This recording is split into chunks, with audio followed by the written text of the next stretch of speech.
Indian car വിപണിയെക്കുറിച്ച് പറയുമ്പോൾ ഒരു ശരാശരി മലയാളിക്ക് ആദ്യം ഓർമ്മ വരുന്നത് മാരുതി സുസുക്കി ആയിരിക്കും.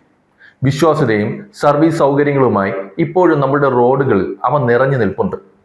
ഒരു മാറ്റം വരാത്തത് ഇലക്ട്രിക് വാഹനങ്ങളുടെ കാര്യത്തിൽ മാത്രമായിരുന്നു. ടാറ്റയും ഹ്യുണ്ടയും മഹീന്ദ്രയും എല്ലാം ഇലക്ട്രിക് വാഹനങ്ങൾ ഇറക്കിയപ്പോൾ മാരുതി എവിടെ പോയി എന്നൊരു ചോദ്യം ഉയരുന്നുണ്ടായിരുന്നു. ഇനി ആ ചോദ്യങ്ങൾക്ക് പ്രസക്തിയില്ല. മാരുതിയുടെ ഗ്ലോബൽ ഇലക്ട്രിക് SUV ഈ വിത്താര ഉടൻ തന്നെ നിരത്തുകളിൽ ഇറങ്ങും. വൈകിയാണെങ്കിലും മാരുതി വരുന്നത് വെറുതെയല്ല, ഒരു വമ്പൻ തിരിച്ചുവരവിനാണ് അവർ തയ്യാറെടുക്കുന്നത്. അവരുടെ ഇലക്ട്രിക് വാഹന പ്രവേശനം SUV-യിലൂടെയാണ്. പക്ഷേ ഇതിന് കുറെ വെല്ലുവിളികളും അവർ നേരിടുന്നുണ്ട്. പ്രധാന വെല്ലുവിളി മറ്റൊന്നുമല്ല, നിർമ്മാണ ചിലവ് തന്നെയാണ്. ഇലക്ട്രിക് വാഹനങ്ങളുടെ ഹൃദയമായ ബാറ്ററി, പവർ ഇലക്ട്രോണിക്സ് തുടങ്ങിയ സാധനങ്ങളെല്ലാം വരുന്നത് വിദേശത്തു നിന്നാണ്. അതുകൊണ്ട് തന്നെ മറ്റു മാരുതി കാറുകൾ പോലെ ചെറിയ വിലയിൽ ഈ വിത്താര പ്രതീക്ഷിക്കാമോ എന്ന കാര്യത്തിൽ സോഷ്യൽ മീഡിയയിൽ വലിയ ചർച്ചകൾ തന്നെ നടക്കുന്നുണ്ട്. ഇനി നമുക്ക് ആ വാഹനത്തിന്റെ സാങ്കേതികയിലേക്കൊന്ന് കണ്ണോടിക്കാം.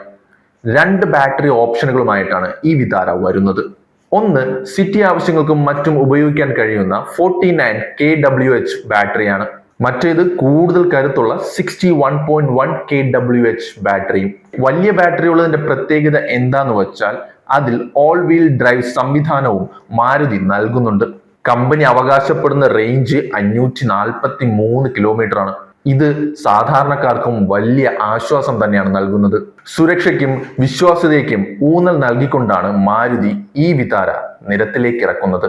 ഇനി എല്ലാവരും കാത്തിരിക്കുന്നത് ഇതിന്റെ വിലയ്ക്ക് വേണ്ടിയാണ്. 15 ലക്ഷം മുതൽ 25 ലക്ഷം വരെ വില വരാം എന്നാണ് ഇപ്പോൾ പുറത്തു വരുന്ന സൂചനകൾ. ഇവിടെ മാരുതിക്ക് മുമ്പിലുള്ള ഏറ്റവും വലിയ വെല്ലുവിളി എത്രത്തോളം വില കുറയ്ക്കാം എന്നുള്ളതാണ്. ലാഭവിഹിതം കുറച്ചാണെങ്കിലും എൻട്രി മോഡലിന് 18 ലക്ഷത്തിൽ താഴെ വില നിശ്ചയിക്കാൻ കഴിഞ്ഞാൽ അത് മാർക്കറ്റിൽ വലിയ തരംഗം തന്നെ സൃഷ്ടിക്കും. തുടക്കത്തിൽ ലാഭം നോക്കാതെ കൂടുതൽ വാഹനങ്ങൾ വിറ്റഴിച്ച് ഉപഭോക്താക്കളുടെ വിശ്വാസം നേടാനായിരിക്കും മാരുതിയുടെ തന്ത്രം. ചുരുക്കി പറഞ്ഞാൽ ഇലക്ട്രിക് വാഹന മേഖലയിലേക്ക് മാരുതിയുടെ എൻട്രി എന്ന് പറയുന്നത് ഒരു പരീക്ഷണം തന്നെയാണ്. മാരുതിയുടെ ബ്രാൻഡ് വാല്യൂയും വിശ്വാസ്യതയും ഈ വാഹനത്തെയും വൻ വിജയമാക്കുമോ എന്ന് നമുക്ക് കണ്ടു തന്നെ മനസ്സിലാക്കാം.